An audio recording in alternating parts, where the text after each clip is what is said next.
Howdy everyone, Matt here. I got a question for you. Do you think with the McKenzie method or McKenzie approach that you could only do press-ups, that you could only do retractions, that's all you do with the patient until all their pain is gone? Or maybe can you do more? Let's talk about that. But first and foremost, let me introduce myself. My name is Matt the PT, coming at you with another video on another topic of something in the physical therapy world. And I thought I would start talking about the McKenzie approach, McKenzie method, McKenzie philosophy, whatever, mechanical diagnosis and therapy, or MDT. Now, I am going to refer to it as MDT in this video and any future videos that I have going forward. That's how I reference it.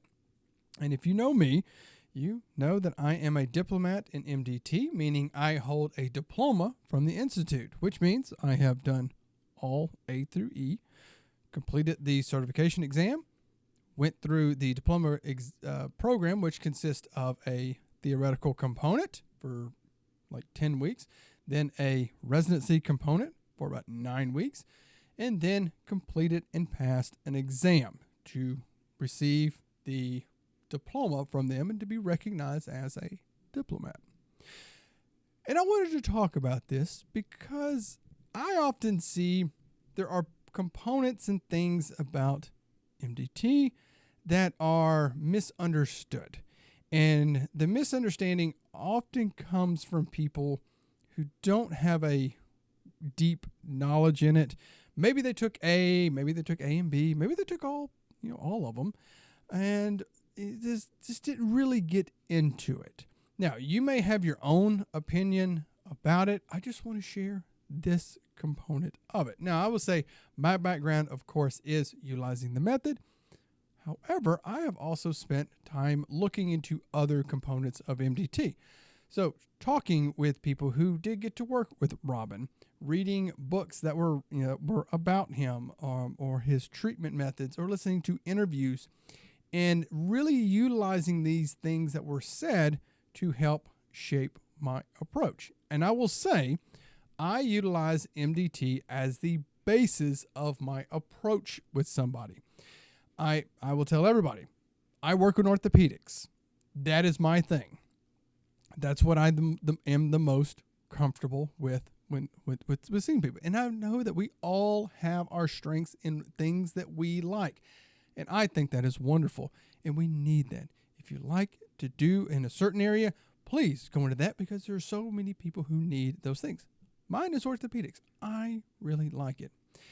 And I often find that people have a way of thinking, the way that how they reach their decision, and they're making their treatment decisions and are diagnosing patients, that it's different for everybody. And for me, MDT works very, very well. And I will say this about it. It's because it seems to me, it's something that is not just set in stone. And I'm going to try to explain that component here just as best as I can. But what I find sometimes with people is that with treatment, and I think this goes about with a lot of people outside of the rehab world, with the the general population with stuff, they think, okay, you come in, you have back pain. Okay, you do A, then B, then C, then D, and then you're done. And it's just this very linear pattern with it. And for me, I understand that's not how things often are. When we work with patients, we are working with something, the most volatile thing that there is, and that's people. People, people we don't know.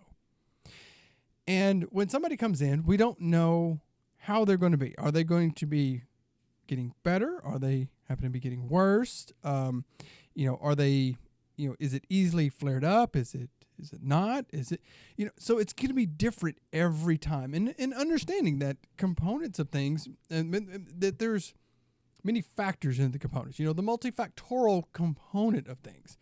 Because again, somebody may be getting better, but they have a flare up. Why do they have a flare up? Well, they just went back to work. Oh, well, they changed up their positions, postures, and stuff, whatever, and it just flared them up. Maybe they got sick. Maybe they're stressed. Maybe they're not sleeping well. Things can change all the time. And I will say, with MDT, I find that it is something that changes based upon how a patient is presenting.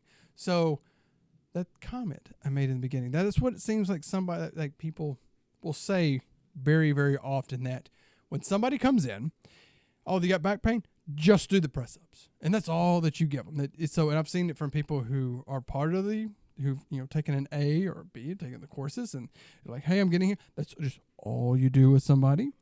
And I've seen the critics of MDT come in and they say those things. That's just all you give somebody, they just throw them over there and that's all you do. And I will say this, and I want to put this out there as well. I do believe in a lot of statistical stuff. I have taken a butt ton of statistics through my academic career. So I will say you can't say everybody and you can't really say nobody, because even if there's one person who does something out of 10,000 therapists and one person does this, you can't say everybody does this because this one person does it. And you can't say nobody does it because this one person does. So keeping that in mind. But I will say that that's often a belief that when somebody comes to you with neck or back pain, that you may give them the retractions, you may give them the press ups, and that's all you do with somebody. That's it. That's all they do. You send them home. That's all you do. And I want to talk about that. That's not actually true. That's not actually true. That with MDT, you can do other things. But I will say, because of that dependency, because that variation, how everybody is a little different, going to use that classic line, it depends. And I'll explain this. So if somebody comes in, I really like to look at how stable their issues is. And maybe I'm using that incorrectly, and somebody's going to come in and be like, oh, you're talking about... Again, a lot of this in my brain, in my head, works. But how stable a person's condition is. So if somebody comes in, we're just going to take a general back pain patient. Comes in, he's got back pain, and they say, yeah, Matt, I got this pain. It's just right across my low back, and and when I get up in the morning, I'm kind of stiff, and I take a hot shower, and I kind of loosen up, but then I ride to work, and it kind of bothers me a little bit at work, and I'm sitting at the desk, and it just kind of hurts me a little bit, but if I go walk or move around, I feel it starts to feel a little bit better, but then like I'm watching TV and it's just bothering me. With this person, I'm going to reach my classification. And if you're familiar with the classification systems, I would probably say this person, probably a derangement. But I would say this person seems like they are pretty stable with their pain, because listening to what they are telling me, that they're fairly active, they're going about their normal routine, their normal daily activities. They may still be doing those like recreational activities that they like to do. They may be saying, well, I like to go to the gym, I like to go run, I like to go walk my dog, or me and the family go ride bikes. They're doing those things, but this symptom, this issue, this back pain or whatever they have, is just kind of lingering, and it takes quite a bit to get them worse. So as they say, the longer I'm sitting, the longer I'm doing blank, that's when it really gets worse. And I want to say, oh, okay, so this person is probably a little bit more stable, and we can possibly do more. And so with this patient, I'm going to tell you, day one, we're going to find a movement or position or sustained or repeated or whatever that gets them feeling better. And I'm going to tell them, and this is what I'll tell you, and I will share how I work with people. That's like, I want you to do this every 1 or 2 hours. Really, really get this in. And I will tell people, think of this in a couple ways. Think of this like a medication. When you are sick and you have an illness and you get those antibiotics And you take them. You have to take them at a certain dosage because you are dosing your body with that medication. I'm dosing it every so often to help my body fight the illness. And when you are doing this activity, you are dosing that area with this activity that is helping you feel better because we have assessed you, we moved you around. We may have found that just the press ups, when they stand up, they're saying my back pain is better. They can move in all directions, or get better strength in their legs, or whatever that we may find. That we get to say, hey, this is what I think it is. It's like really, really get that in. Really, really get this. And I tell people, front load this thing. When we are at this point, front load it. Get as much in as you can in this beginning component. Because if we really, really, really work on it, I really think that you can get better pretty soon. Now, I'm going to flip this the other way. Somebody that comes in, and I'm going to go with necks on this because necks to me, I feel like are a little bit more unstable. Now, I'm not saying like, oh my gosh, instability stuff. Again, I am not saying that, using it in that terminology. These are the things that work in my head. I'm happy to talk with anybody about this. That they seem to be, like I would say, quote unquote, less stable or unstable because their pain gets triggered a little bit easier. So this may be the person that says, I wake up and my neck is stiff and, anytime I push something, I reach, I turn, I sit, I look up, I look down, it triggers that pain. It triggers it. Oh gosh, it just gets worse. Oh, I get this headache. I get this shooting pain. Oh, that it takes less of an activity, lower levels of things to trigger their pain, to get them to feel worse. Now, when we figure out, again, which we want to do on day one, what helps them, we may give them to. I tell them the same thing.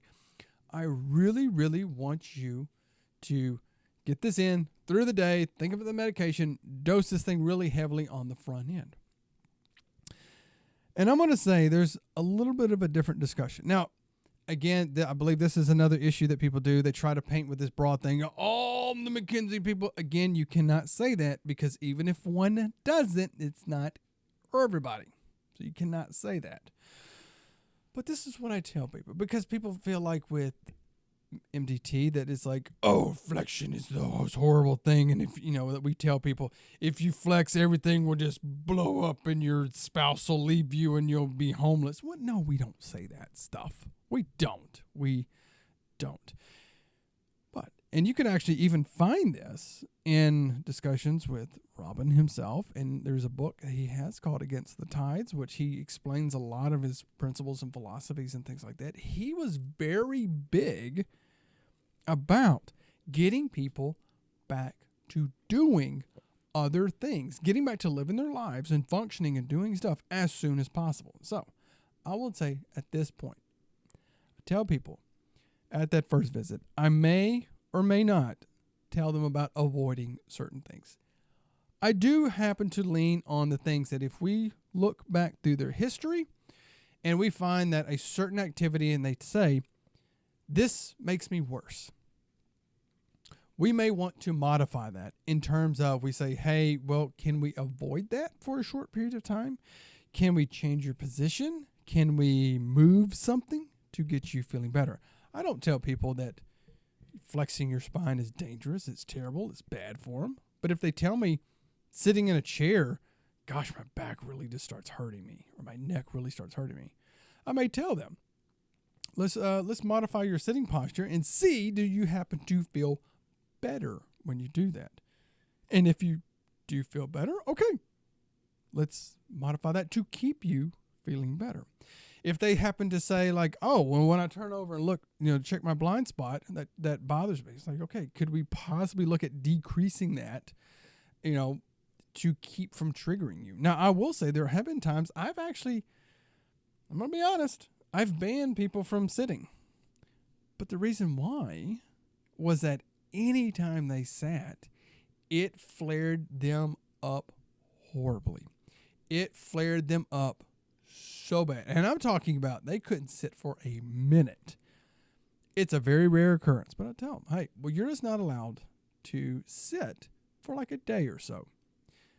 And again, I'm going to preface this that there's a whole other component to this conversation that I'm not even talking about right now. That when I talk to the patient, I am not making sitting sound like it's this terrible, horrible, disastrous thing. But I let them know, if you're sitting, as you have told me, sitting makes you worse. You told me that it shoots it down your leg, that you have a hard time getting up, that you are in agony, that have to take the medication every time that you sit down.